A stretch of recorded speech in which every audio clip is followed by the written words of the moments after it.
Rádio Paulo Freire apresenta Saúde é o Tema.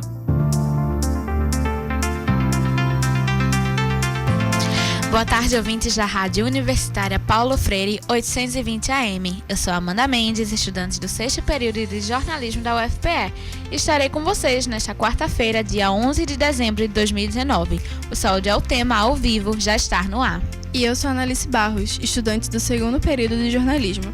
Lembrando também que você pode nos acompanhar pela frequência 820 AM, como também pelo stream da nossa página do Facebook. É só procurar por Rádio Universitária Paulo Freire para nos encontrar na web. Gente, hoje o Saúde é o Tema vai falar sobre o suicídio de jovens LGBT. A gente já falou bastante do suicídio e hoje a gente vai focar nesse grupo, que LGBT é a sigla de lésbicas, gays, bissexuais, travestis, transexuais e transgêneros, que consiste em diferentes tipos de orientações sexuais e identidades de gênero. Um estudo feito pelo The Trevor Project, a maior organização do mundo relacionada à prevenção do suicídio na população LGBT, mostrou que, para um jovem LGBT, a existência de um adulto próximo que aceite e acolha ele, diminui em 40% a chance de uma tentativa de suicídio.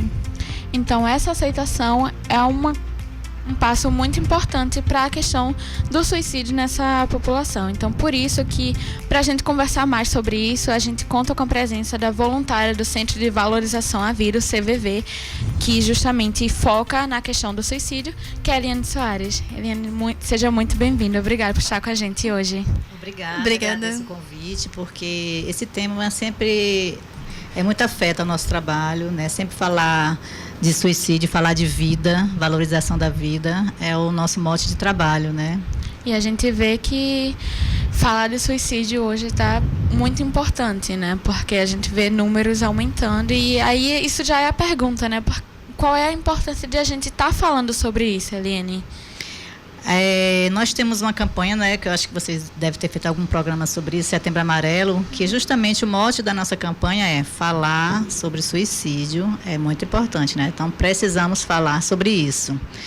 Porque desmistifica, porque esclarece, porque tira dúvidas, porque orienta. Então, falar sobre tem várias vertentes, né? E a gente exclui muito ou diminui bastante, vocês até como jornalista podem nos ajudar bastante nesse aspecto, tirar o sensacionalismo sobre o tema do suicídio, né? E focar mais na prevenção e mais nos meios de prevenir e as formas que as pessoas podem buscar para amenizar, né, esses conflitos que elas vivem. Até porque o suicídio é um processo, né? Ninguém chega a estar bem do nada um dia, hoje eu vou me suicidar. É todo um processo de adoecimento da mente que leva ela até esse ponto, né? Exatamente. Como você falou, um processo. Então, ele não começa do nada, ele começa muitas vezes lá desde pequeno, às vezes, dependendo da história de cada um, porque cada história é única, né, particular. Mas levando para o caso específico da população LGBT, nós sabemos pelos estudos que não é uma opção, é uma condição. Então, desde criança, quando ela se percebe, vamos dizer, entre aspas, diferente dos amiguinhos, já começa um processo de não aceitação, ou no ambiente escolar, ou no ambiente familiar. Então, esse processo não tratado, não faz com que realmente vá adoecendo, né? E quando você contou, a Analice, né? Contou que a aceitação faz uma diferença assim enorme, é verdade. É um lar em que haja pessoas transgêneras, com outras opções, a aceitação faz toda a diferença, porque por trás da aceitação tem um amor, e o amor faz toda a diferença, né? Então, aceitar como a pessoa é, exatamente como ela é, vai trazer muitos benefícios para a pessoa que se sente diferente, rejeitada, excluída, se sente com preconceito com as outras pessoas, então faz muita diferença. E, Eliane, você falou que isso muitas vezes começa já de criança, né? E aí é que a gente vê que as coisas ficam complicadas, porque a gente normaliza tanto certas brincadeiras de quando um menino, por exemplo, se mostra mais sentimental, aí já fala, é menina, tu é gay, então isso já associa de forma negativa e você vai internalizando aquilo desde criança, né? Então, quando você tiver mais consciência da sua orientação, quando for adolescente, você já vai estar com aquilo na cabeça de que, isso é errado, eu não estou fazendo algo certo, tem algo de errado comigo, né? Exatamente. Essas crenças cristalizadas na nossa mente, elas são muito difíceis de quebrar, né? Então, se a criança vai crescendo achando que é errado daquela forma, para ela quebrar todos esses paradigmas é bem complicado, né? O sofrimento que passa até chegar esse momento de se libertar desses paradigmas, dessas crenças limitantes, tem todo um processo de sofrimento por trás. Então, tão bom seria, né, se desde pequeno fosse aceito e fosse visto como uma coisa natural, e que quando passasse por esse processo de realmente se perceber e de se aceitar, as dores seriam bem menores, né? Seriam bem diferentes. Tem um exemplo assim que eu acho bem interessante de como a sociedade é preconceituosa, que é o filho da Angelina Jolie, né? Que é um menino já trans, já desde pequeno, e que a família parece, pelo menos pelo que a gente vê, vem nesse processo de aceitação. E faz toda a diferença. Você vê que ele vai para a apresentação com a mãe vestido de menino. Mas a gente sabe que nas mídias tem crítica, tem tudo. Então, o que passa por trás de toda essa questão de valorização da vida que a gente prega no CVV é realmente assim, um ambiente em que a pessoa possa ser ela livre de crítica, de julgamentos, de preconceito, que é muito difícil. Que não é, porque às vezes tem essa questão de dizer, não, porque está induzindo a criança a ser desse jeito, é os pais que estão fazendo ela ser desse jeito. Mas se a criança chega e diz, não, eu quero vestir tal roupa, eu quero me apresentar desse jeito, qual o problema, né? Se ela não está fazendo algo que vai machucar ela, então porque realmente tem um problema com isso, né? São os paradigmas e os valores sociais que impõem esses limites, impõem esse sofrimento à maioria da população, como nós estamos falando especificamente sobre a população LGBT, né? Mas não só, né? Qualquer, vamos dizer, qualquer alguém diferente, entre aspas, daqueles conceitos sociais, passa por esse sofrimento, porque vai internalizando coisas que são proibidas, que não são para ser ditas, que são para ser escondidas.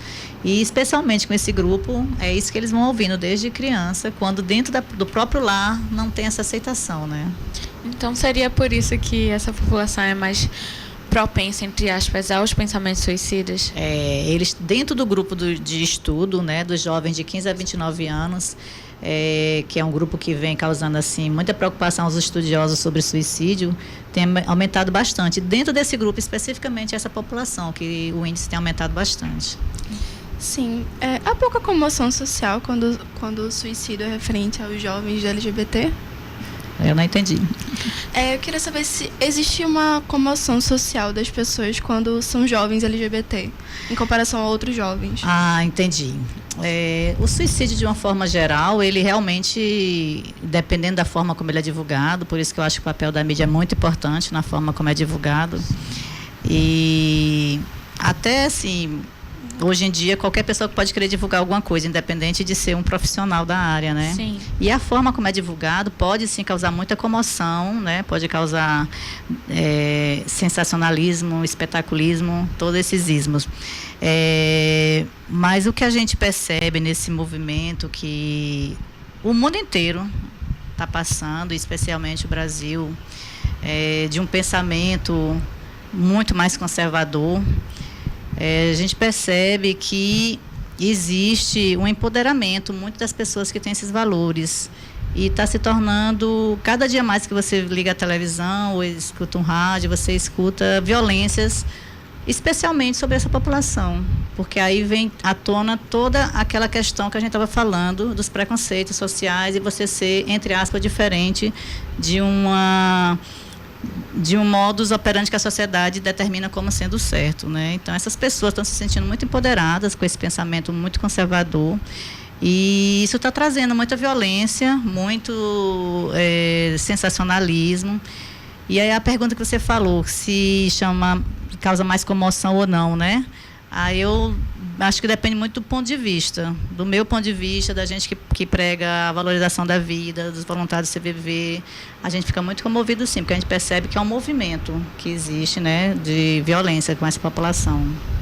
E, Eliane, a gente também, é importante também começar a conversar o fato de que suicídio são vários casos diferentes, né? Por exemplo, a gente está aqui falando no caso de jovens LGBT, mas a gente tem vários grupos. Então, quando fala do aumento do suicídio, a gente também tem que olhar quais são esses grupos e o que é que eles estão passando, né? Porque a gente não pode tratar de suicídio como um geral e todo mundo vai se resolver com esse geral e acabou, né? Verdade. Várias coisas, né, como a gente falou desde o começo, né, multicausal a questão do suicídio. E a gente sempre gosta de fazer uma analogia de um copo. Vai enchendo o copo, vai enchendo de água e um dia aquilo transborda. Então, aquele transbordo geralmente é aquela gota d'água que estava faltando, porque a pessoa está acumulando tanta coisa, tanto sofrimento, tanta angústia e não consegue dar vazão. E aí é que entra o nosso papel como voluntário do CBV de proporcionar esse ambiente que ela possa dar vazão, que ela possa esvaziar um pouquinho, né, antes de chegar nesse momento de explodir. E tem vários estudos que demonstram, por exemplo, na época que a Grécia teve uma séria crise financeira, várias pessoas cometeram suicídio. Então, o desemprego naquele momento era a gota d'água. Não que isso a pessoa estava ótima, maravilhosa, perdeu o emprego e cometeu suicídio, mas ela já vinha de um processo tão grande de adoecimento. A gente não tem como remover esse aumento das causas sociais, né? Porque elas são diretamente causais. Exatamente, participa em influência total. Então, aquela gota d'água ali, para muitas pessoas que se encontravam naquela situação, era o momento dela pensar em suicídio e de tentar contra a própria vida, né? Exatamente. Então, sobre isso, qual a necessidade de sensibilizar as pessoas quanto ao suicídio das pessoas da comunidade LGBT? A gente trabalha muito com a prevenção, que é esse momento que eu falei para vocês, de dar oportunidade, de dar vazão, de esvaziar um pouquinho aquele copo que está enchendo. E como é essa oportunidade que a gente dá? É a aceitação, que eu achei muito legal quando vocês começaram o programa falando dessa palavra, né? Essa palavra, eu acho que ela pode ser assim a chave para muitas coisas boas no mundo. E a aceitação, ela não passa por você ter que concordar. Então, mesmo as pessoas que têm uns valores diferentes, que têm religiões diferentes, que têm conceitos diferentes, ela não precisa concordar com aquelas atitudes, com aquela forma de viver, mas ela precisa aceitar. E dessa aceitação, o respeito e a aceitação são a base do nosso programa, a base da vida da gente, né? Se todo mundo tivesse um pouquinho disso, esse mundo seria bem diferente. E aí, a primeira pessoa que tem que se aceitar é a própria pessoa, né? Vamos dizer, como a gente está falando da população LGBT, o próprio indivíduo que está passando por esse momento tem que se aceitar, que eu acho que esse é um momento bem delicado dessa aceitação. E o ambiente que a gente proporciona lá no CVV é um ambiente acolhedor em que ela pode ser ela mesma. A gente não vai julgar, não vai criticar. É um momento que ela pode ser realmente quem ela é, com todos os defeitos, qualidades, se colocar. Porque uma das coisas que traz muito adoecimento mental é você não poder falar de você mesma, você não poder ser quem você é, ter que esconder, ter que fingir ser um personagem diferente daquilo que você é. Isso traz muito adoecimento mental. Então, Helene, a gente continua falando disso no próximo bloco. Você que nos acompanha pelo Facebook, siga conosco mandando o seu comentário ou pergunta, curtindo e compartilhando. Interaja com a gente.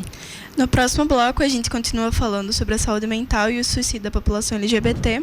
Você está ouvindo Saúde é o Tema, são 12 horas e 15 minutos. A gente faz agora uma breve pausa e já voltamos na Rádio Universitária Paulo Freire, a rádio que fazemos juntos e juntas.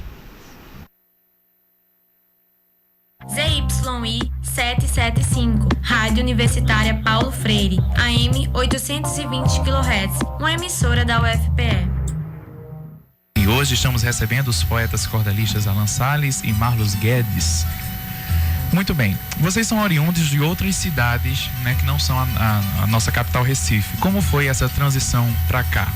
Vim do Crato para o Recife, a Veneza brasileira, terra que me deu cacife para viver de forma inteira. E tocando no meu pinho, aqui nunca estou sozinho, dedilhando a melodia, na cidade sem igual, meu Recife universal, desaguando em poesia. Rádio Paulo Freire, a rádio que fazemos juntos.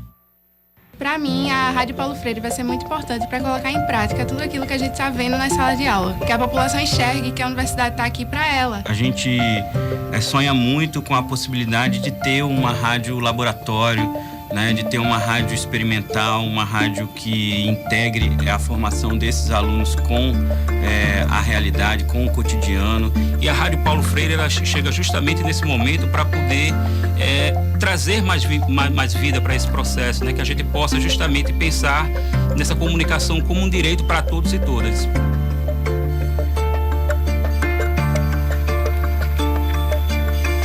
Rádio Paulo Freire, a rádio que fazemos juntos.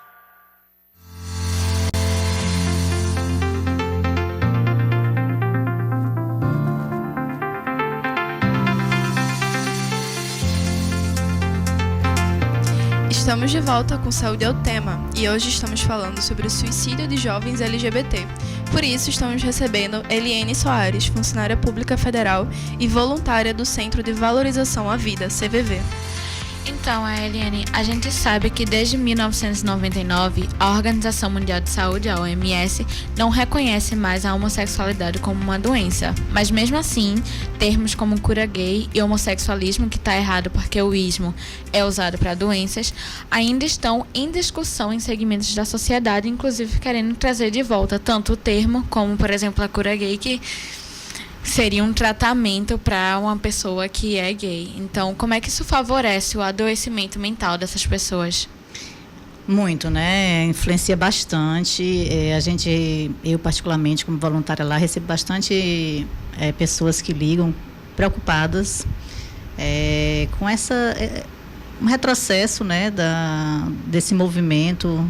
Ao longo desse tempo, a comunidade teve tantos avanços significativos e nós estamos num movimento de retrocesso e a gente recebe muito telefonema de pessoas muito preocupadas com esse retrocesso dos ganhos, né, de que tinham conseguido, as conquistas. E isso traz dor, traz sofrimento, né? Um processo que já estava numa sociedade altamente preconceituosa como a nossa. Já estava conseguindo pequenos avanços, subindo aquela escadinha que a gente gosta de dizer, né? E de repente está descendo alguns degraus. E, poxa, como se sente a pessoa assim, que estava num processo de se sentir melhor e voltar a se sentir na estaca zero de novo, batalhar novamente por esses direitos, tal. Traz muito adoecimento, muito sofrimento, traz muita angústia para as pessoas. Eliane, então, para contextualizar, você pode explicar para a gente o que seria essa cura gay do lado da psicologia? Eu não posso falar da psicologia, né? Eu posso falar como voluntária, sim, né? Sim. Como voluntária lá do CVV, o que nos causa assim a gente fica muito perplexo nesse momento. São os momentos em que a gente tem muita demanda específica, né? Por exemplo, agora no Natal a gente vai ter muita demanda, a gente tem, de pessoas que se sentem solitárias, que se sentem, às vezes não tem com quem passar o Natal, então a gente tem uma demanda muito alta. Então, por exemplo, nesse momento em que houve pontuais em que querem retornar para essa questão de considerar como uma doença, a gente recebe muita demanda da população preocupada, angustiada, ansiosa. Então, são esses sentimentos que a gente tenta trabalhar com eles, né? Do ponto de vista da gente que trabalha na linha humanista, tratar as pessoas diferente por uma questão de gênero, de sexo, qualquer que seja, é inconcebível para a gente que trabalha com a linha humanista, porque a gente trabalha o ser humano em toda a sua totalidade. E todo ser humano, em toda a sua totalidade, a gente considera os sentimentos, as ações, as emoções. A gente não considera o gênero, não considera outros fatores que diferenciam o ser humano. E até porque tratar, por exemplo, ser gay ou ser trans como algo que tem que ser tratado como se precisasse de um tratamento para isso, é justamente não aceitar a pessoa como um todo, né? Porque você não pode rejeitar uma parte dela e dizer, não, se você não tivesse isso, você estava ok, mas isso é parte da identidade dela. Você não pode simplesmente tirar e acabou, vai ser curada, como doença, né? Exatamente, você colocou super bem, é isso mesmo. Como a gente considera o ser humano na sua totalidade, não dá para tirar um pedacinho dele para tentar consertá-lo, né? Entre aspas, já que a sociedade acha que ele está, de alguma forma, precisando de conserto. Então, é exatamente o que você colocou. Não dá para tirar um pedacinho, ele tem que considerar ele todo e aceitá-lo do jeito que ele é. Isso. Exatamente. Falando um pouco sobre a família, muitas vezes os LGBT acabam escondendo sua orientação sexual e identidade de gênero da família por medo mesmo. Em quais casos é recomendado o apoio psicológico para a família? Dentro da família faz muita diferença, né? Ter uma família que aceite a orientação sexual, aceite o jeito de ser. E como você colocou aí, faz 40% já, essa aceitação já diminui a chance de pensar em suicídio, né?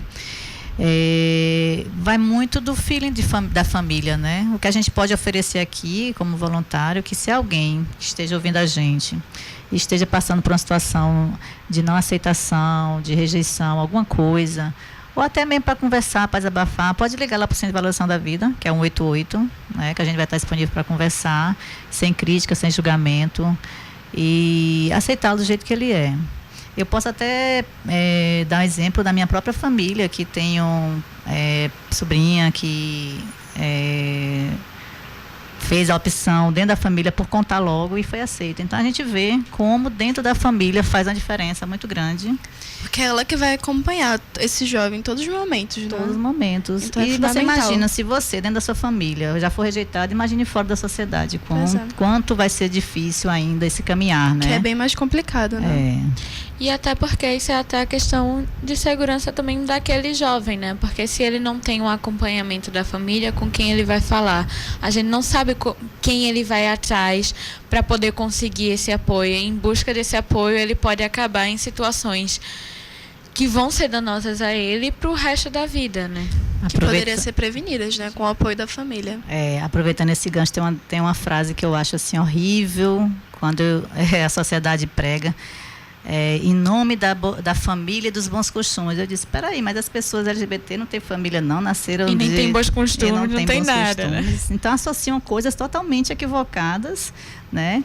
E claro que todas as pessoas que são da comunidade LGBT têm famílias, e essa família, quando ela é carregada de preconceito, de rejeição, ela faz muito mal para desenvolvimento emocional da outra pessoa.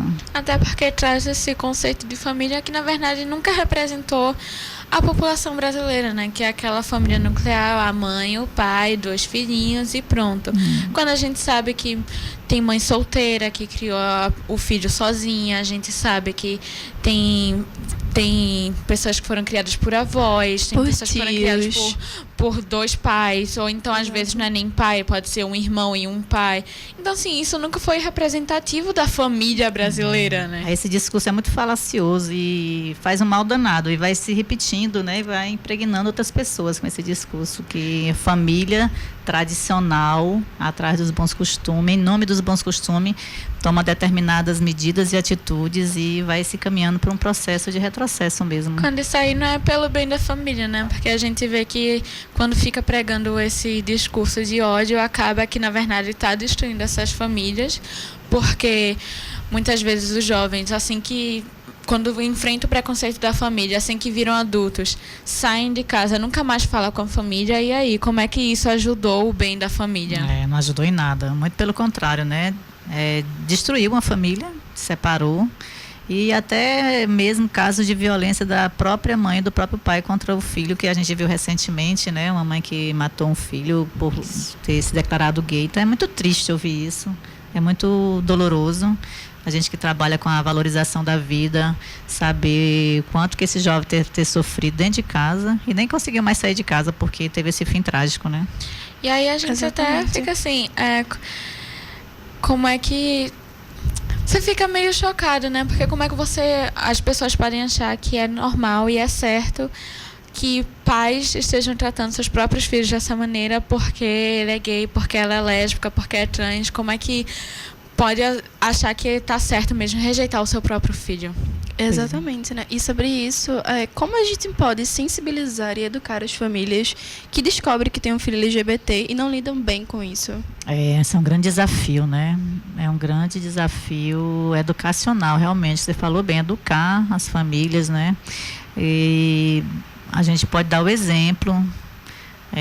Eu sempre gosto de dizer, quando a gente está fazendo seleção de voluntários lá no CVV, né, que A gente quer mudar o mundo, mas a gente pode mudar o mundo ao nosso redor. Então, a gente mudando o mundo ao nosso redor já vai fazer uma pequena diferença e vai se transformar numa grande diferença. Então, cada vez que alguém entra em contato com a nossa filosofia de trabalho, que é o respeito, a aceitação do ser humano na sua integralidade, a gente percebe que vai disseminando essa sementinha e que esse pólen vai germinando.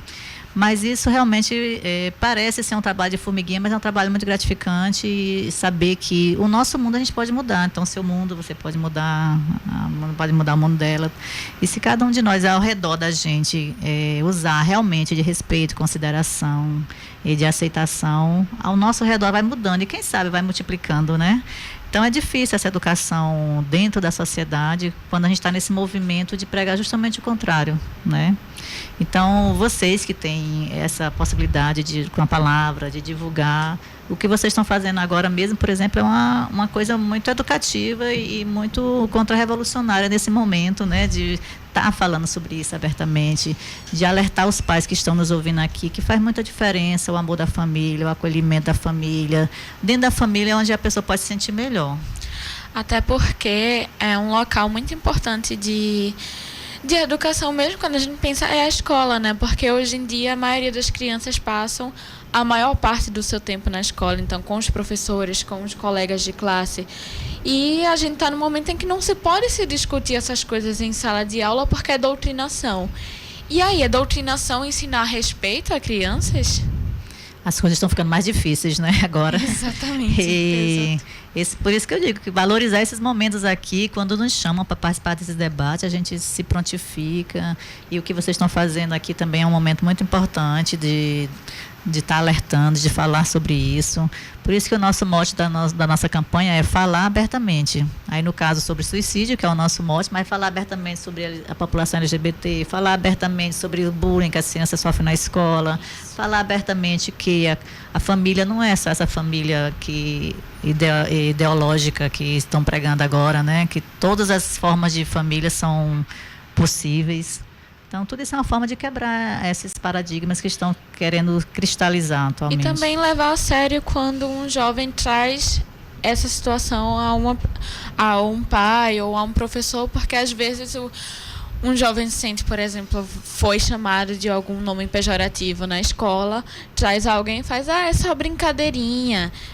Aguenta, besteira, que besteira, porque ficar chateado com isso. Só que você não sabe o quanto aquela palavra está machucando, principalmente se ele já estiver em situação de vulnerabilidade, né? Exatamente. E é uma das coisas que a gente também coloca bastante no nosso curso de formação de voluntário, não minimizar o problema. Então é uma coisa que a gente também quer divulgar aqui, não minimizar o problema, porque para você pode ser que não tenha muita importância, mas para outra pessoa pode ser que esteja machucando bastante, e a dor é individual. Então uma dor que para mim eu posso suportar, talvez para você seja insuportável. E aí, nesse momento de sentir uma dor insuportável, é que vem os pensamentos suicidas, é que vem a vontade de querer praticar algum ato contra a própria vida. E, Eliane, às vezes, o ideal seria que o jovem pudesse ser retirado daquela situação, né? daquele ambiente hostil, porque fica fazendo mal à sua saúde mental, mas nem sempre isso é possível, né? Até pela idade dessas pessoas. Então, o adolescente não pode simplesmente sair de casa, dizer tchau, vou embora, porque aí o que é que ele vai fazer depois, né? Então, nessa situação, o que é que ele pode fazer para se ajudar e o que é que as pessoas ao redor podem fazer para ajudar essa pessoa? Então, o que é que ele pode fazer? Procurar pessoas que entendam, né? Que lhe deem apoio, que possa ficar do seu lado, que não vá lhe machucar mais do que ele já está se sentindo machucado. Nós que estamos aqui, que não estamos passando necessariamente por esse momento, podemos acolher essa pessoa, esse adolescente, principalmente adolescente, né? Dar um espaço para ele se colocar, para ouvir a dor dele. Podemos também, os amigos que estão ouvindo, tentar se colocar no lugar da outra pessoa, né? Saber que aquilo ali que você está falando de forma pejorativa é uma brincadeira para você, mas para outra pessoa não é.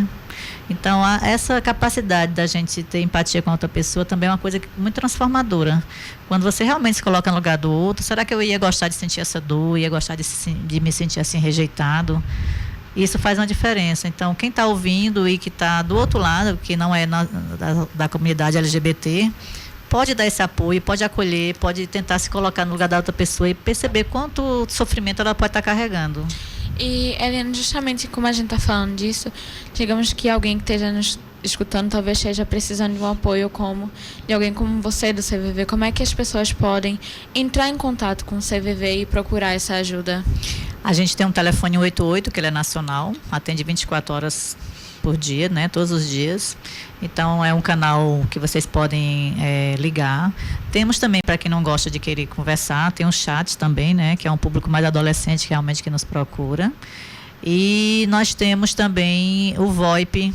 Então, mas todos esses canais, se entrar no site do CVV, que é cvv.org.br, tem uma aba da forma de entrar em contato, né, para atendimento. Tem uma abazinha chamada atendimento e tem essas opções para entrar em contato com a gente. E o CVV, ele tem outras campanhas para poder, além de ter o espaço de vocês e ter o telefone que vocês podem ligar, tem alguma campanha que vocês fazem para ajudar nessa causa do suicídio? Como é o processo de vocês? A gente tem uma campanha nacional, né, que é o Setembro Amarelo, que é um momento de chamar a atenção do mundo, que é uma campanha internacional, inclusive, né, mas é o dia 9 de setembro, é o Dia Mundial de Prevenção do Suicídio, dia 10. E a gente pegou o mês de setembro para fazer essa grande campanha, né, aos moldes como tinha do câncer de mama, de outros, a gente pegou esse mês e essa cor amarela simboliza muito o chamar atenção para o assunto, né, e o mote da nossa campanha é justamente falar abertamente sobre o suicídio, que é uma forma de desmistificar, de esclarecer e de apontar até oportunidades. É como a gente sempre diz aqui, né? Retirar esse tabu de falar de suicídio, de falar de morte, porque quanto mais a gente deixa como um tabu, mais gente morre, né? Exatamente. E eu acho que falando de morte, a gente fala de vida, que a gente fala de resgatar a vida, fala de valorizar a vida, de trazer as pessoas para se sentirem vivas. Entendi. Exatamente. Você que nos acompanha pelo Facebook, siga conosco, mandando seu comentário, pergunta, curtindo e compartilhando. Interaja com a gente. No próximo bloco, a gente continua falando sobre suicídio de jovens LGBT. Você está ouvindo Saúde é o Tema, são 12 horas e 34 minutos. A gente faz agora uma pausa e já voltamos na Rádio Universitária Paulo Freire, a rádio que fazemos juntos e juntas. ZYI 775, AM 820 kHz. Rádio Universitária Paulo Freire, a rádio pública da UFPE. Eugênio, o que é mangar? Mangar é caçoar, é rir, não é que hoje eu acho que se diz zoar, ainda se diz, é atual ainda, tirar onda, sim, não é? Trollar, né? Tem um sentido mais recente. Você vê o Nordeste como é grande. No sertão, no Pajeú, pelo menos se dizia empinjar. Em Aracaju se diz enjoar. E o que faz uma pessoa se tornar buliçosa ou buliçoso? Buliçoso é aquele inquieto, né? Que mexe em tudo, chega nesse birô, aperta aqui, mexe no computador, olha ali, tira o celular, liga. É uma pessoa de comportamento irrequieta. O que é ou em que situação a gente pode utilizar a expressão botar para lascar? Essa é científica, é fazer alguma coisa com muita intensidade, não é? Dedicar muita energia àquilo que você está fazendo, ou talvez numa gíria mais atual, botar no modo hardware. É por isso que a gente aqui do Cusco e bota para lascar. Rádio Paulo Freire, a rádio que fazemos juntos. Você sabia que seu direito à saúde e ao tratamento da doença é garantido pela Constituição? Os artigos 6º e 196 estabelecem a saúde como direito social e determinam que é dever do Estado promover o acesso à saúde para todos. É por isso que existe o SUS, o Sistema Único de Saúde. Conheça seus direitos. Rádio Paulo Freire, a rádio que fazemos juntos.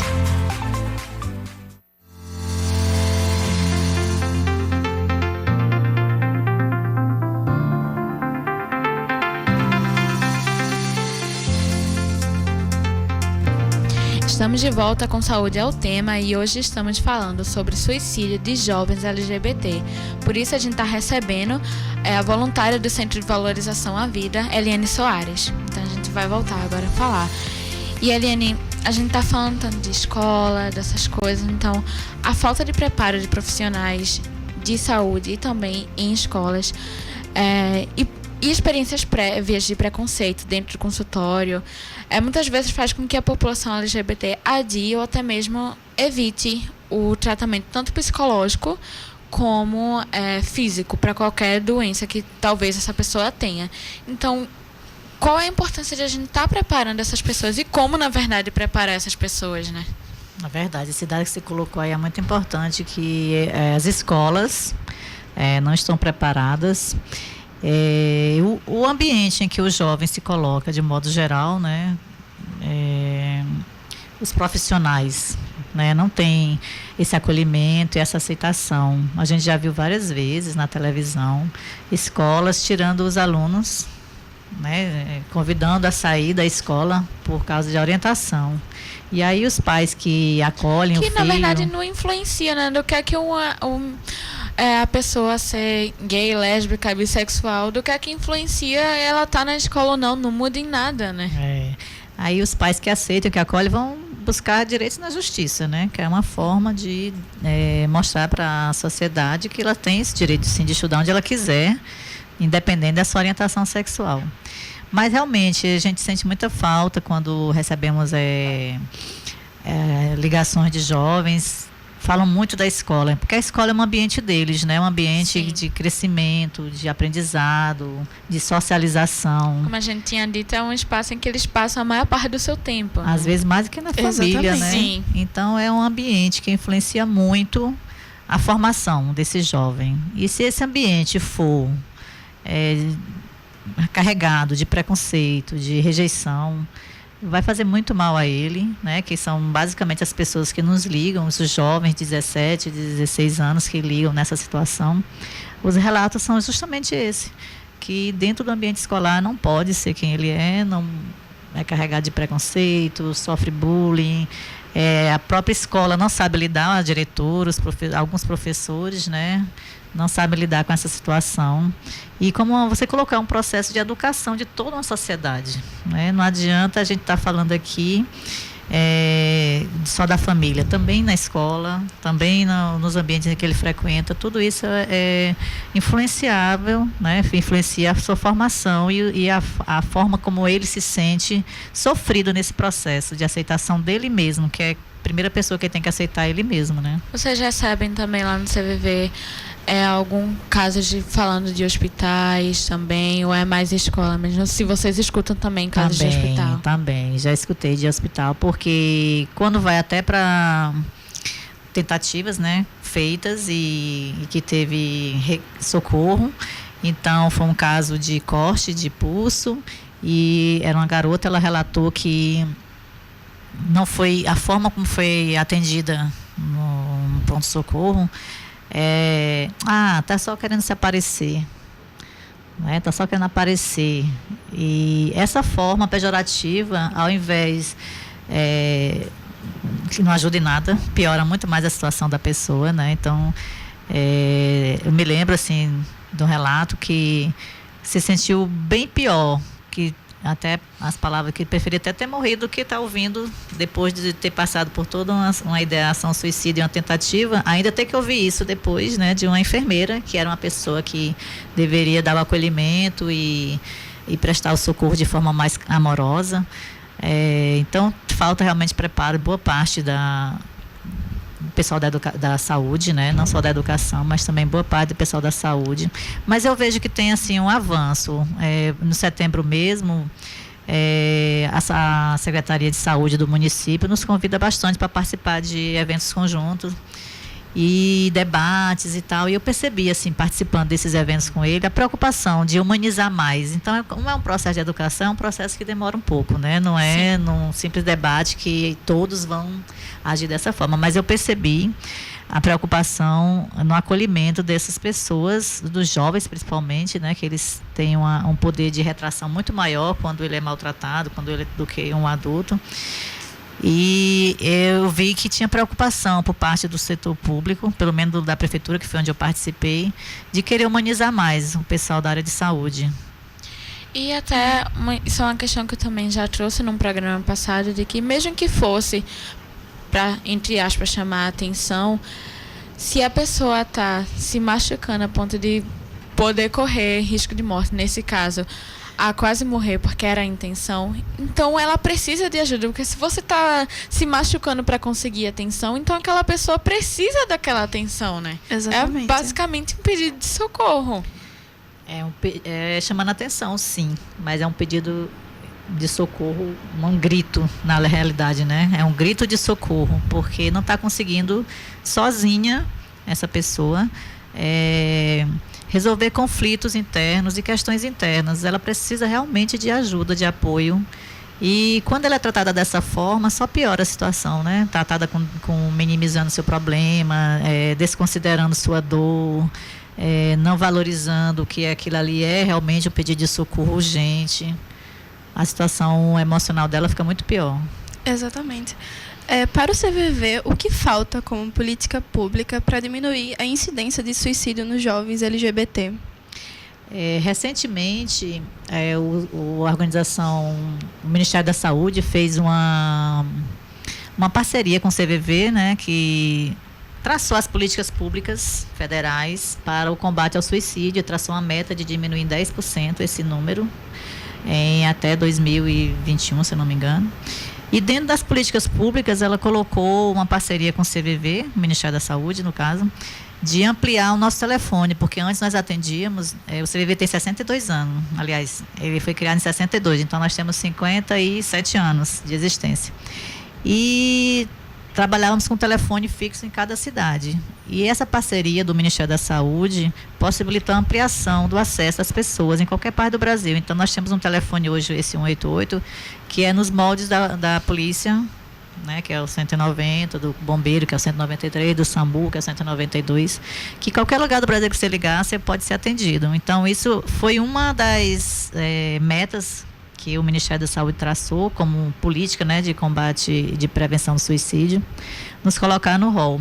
E também valorizar e ampliar a rede dos CAPs, porque a ideia dos CAPs é muito boa. Talvez o que falte é capilaridade, realmente atingir o público que realmente precise.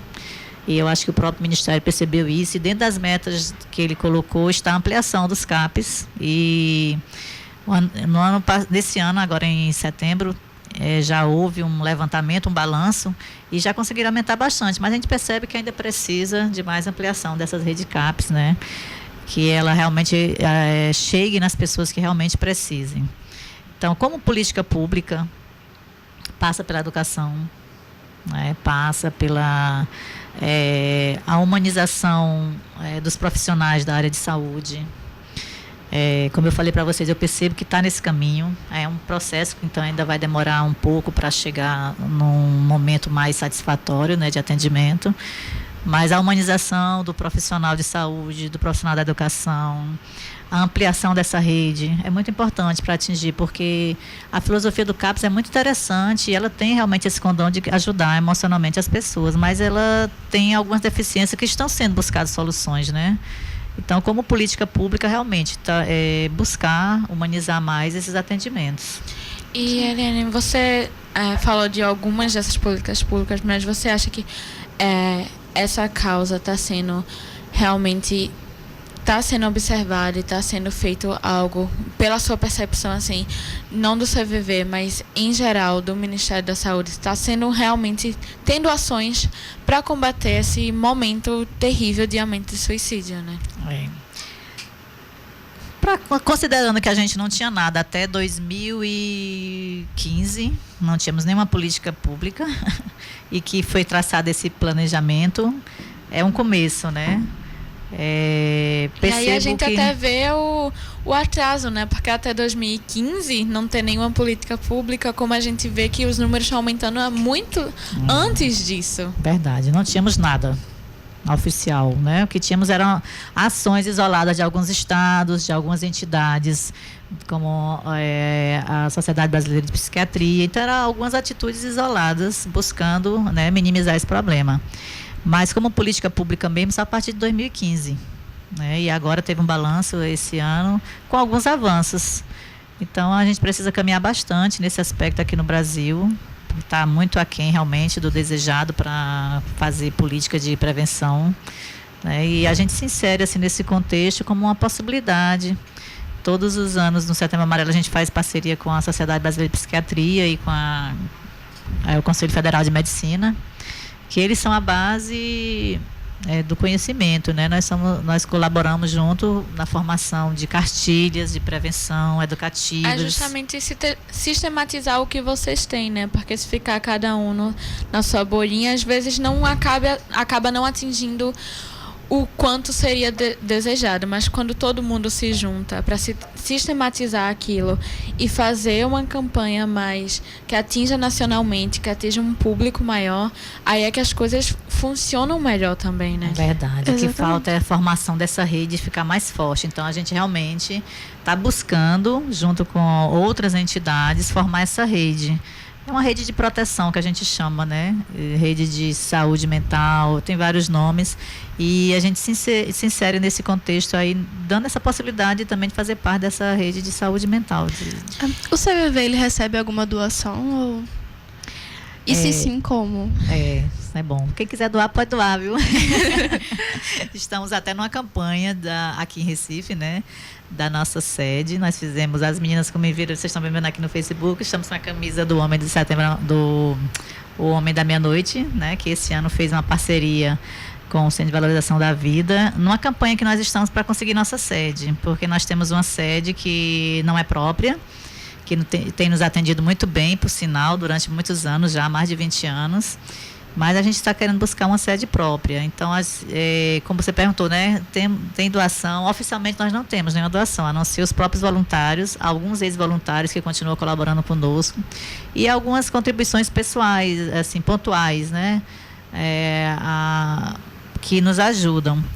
E quem quiser colaborar e fazer doação, a gente tem uma página no Facebook do CVV Recife, vocês podem procurar lá e tem um linkzinho de doação. Quando eu falei para vocês que o Ministério da Saúde fez umas parcerias com o CVV, na época, que foi em 2015, houve uma doação em dinheiro para poder ampliar esse telefone 188, né? Para ele poder se tornar nacional, a gente precisou de uma aposta de recurso naquele momento.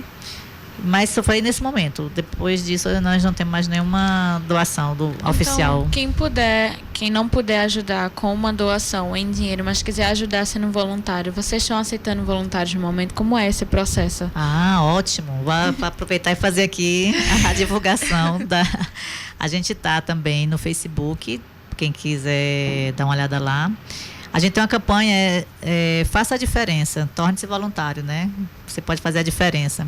E quem quiser já fazer a inscrição direta, pode me enviar um e-mail,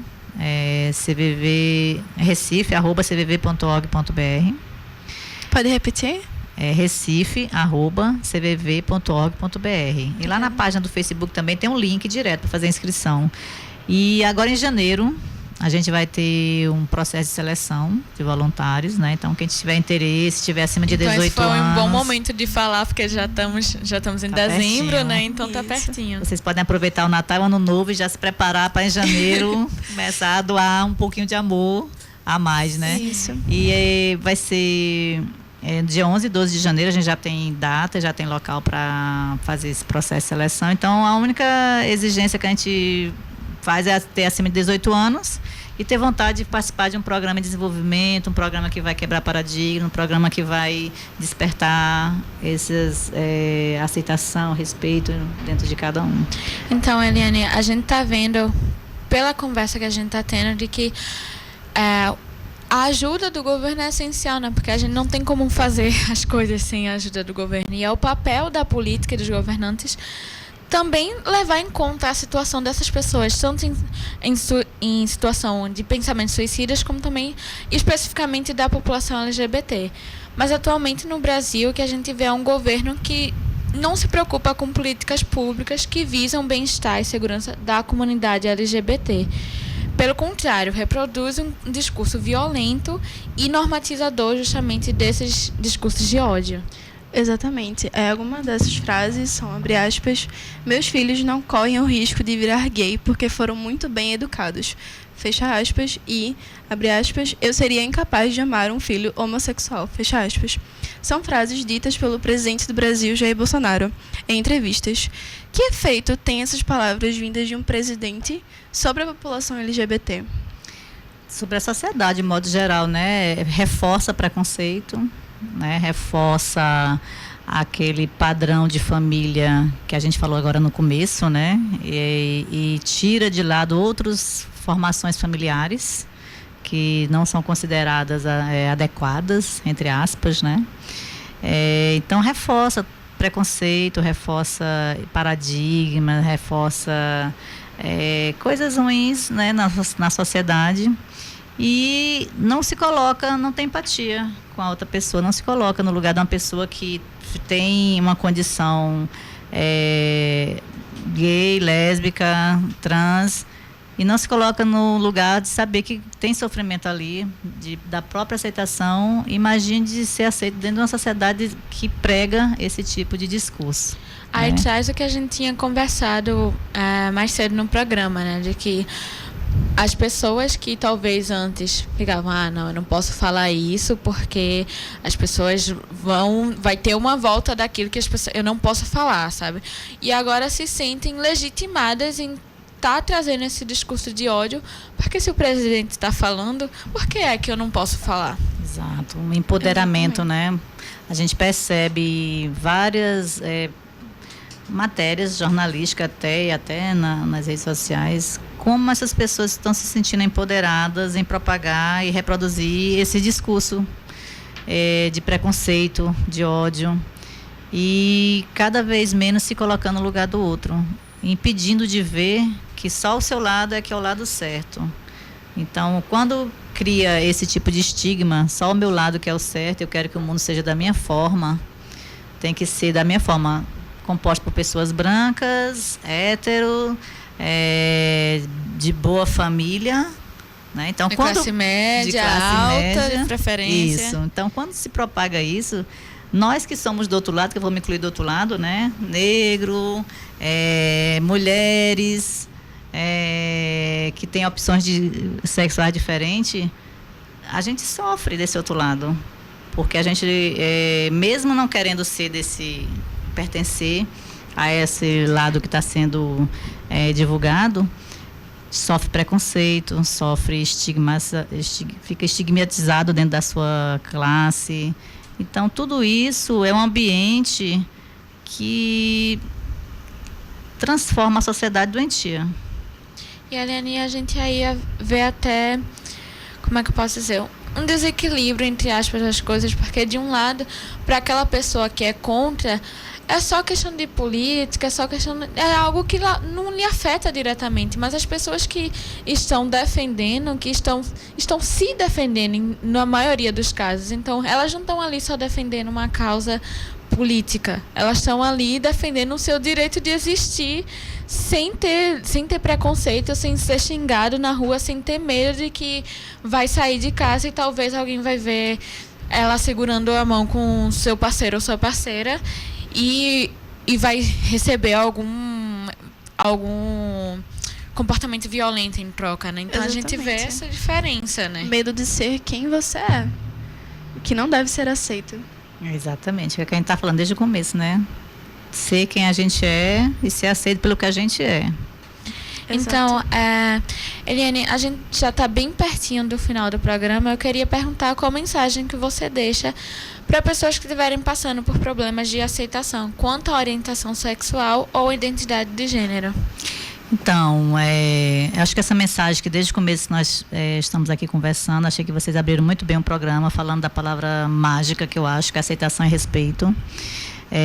A primeira pessoa que a gente tem que se aceitar é a gente mesmo. Eu sei que para muitos é um processo muito dolorido se assumir, porque aquela questão que você colocou, que a gente vai escondendo, né?